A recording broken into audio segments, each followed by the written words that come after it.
Lecrae and Gabe Wrench. That's what I'm making YouTube videos about now. If you are eager and willing to stumble upon a stone of stumbling, then stick around for this video. Don't forget to subscribe, like, share, and all the other pleasant YouTube things. If you like talking about the stuff that I like talking about, then be sure to join our Discord community, link below. So I know that when you checked out your YouTube subscriptions today, you were ardently hoping someone would have a hot communion take. Here it is. You know, Lecrae posted his thing you've probably seen about how he took communion at home with like apple juice and crackers or something like that. And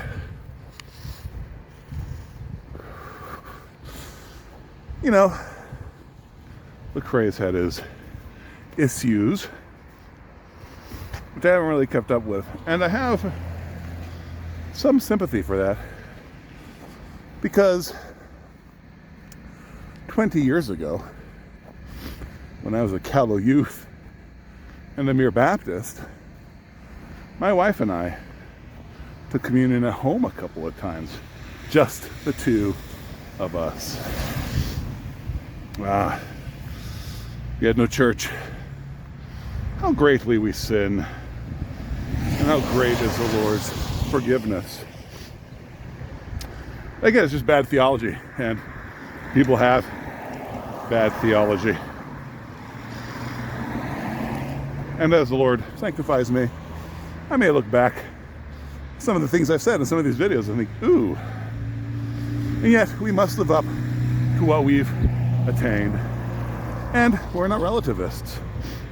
We know that there is truth, which, although multifarious, is one. And we know that our Lord, our God, is one.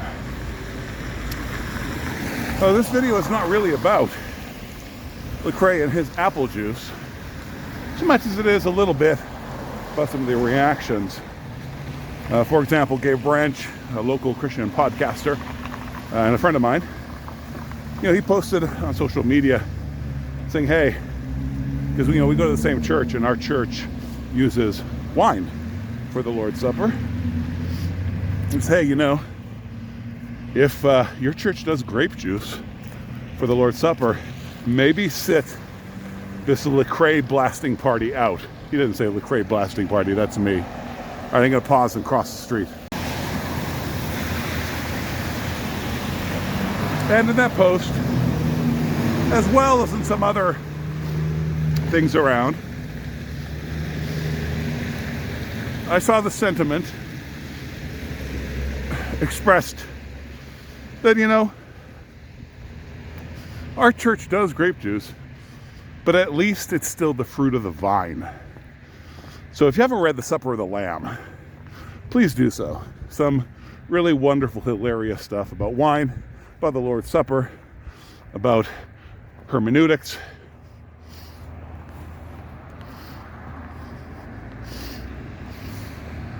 But here's the idea I want to present to you.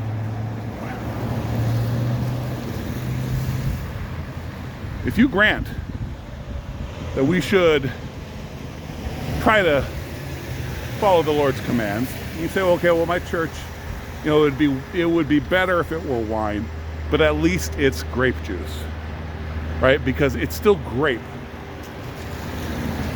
And if we skip the unnatural pasteurization process that is necessary to make grape juice not turn into wine, you actually have to stop it from turning into wine. That's how perfect God made it. What if the grapeness of the thing is not what's important? What if it's the wineness? Because the Lord's Supper is connected to Old Testament festal rituals. And The Lord commands his people to buy both wine and beer at different points.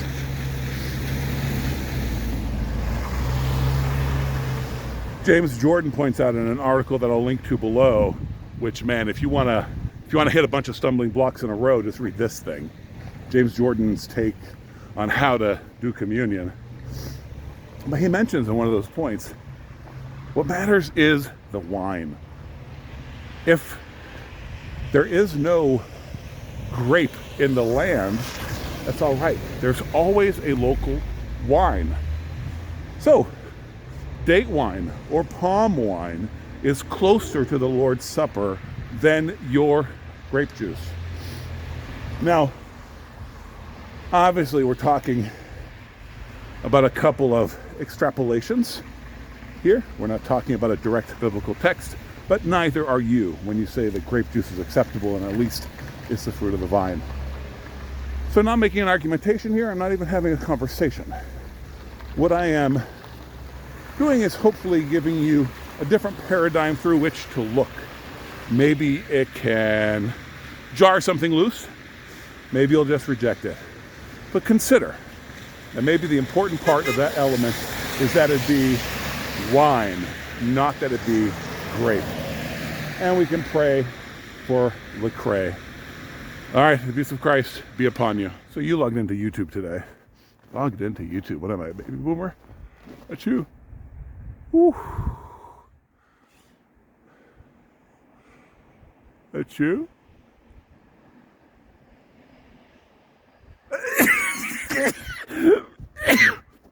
Wow.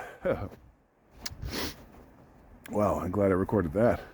Aí sim é um homem de verdade, não é esses troços do grupo não, essas carcaças velhas, uó, fim de carreira. Cadê você, profeta, autarquia? Hein? Pedrada no inferno, fala comigo aí, matador de demônio. Hein?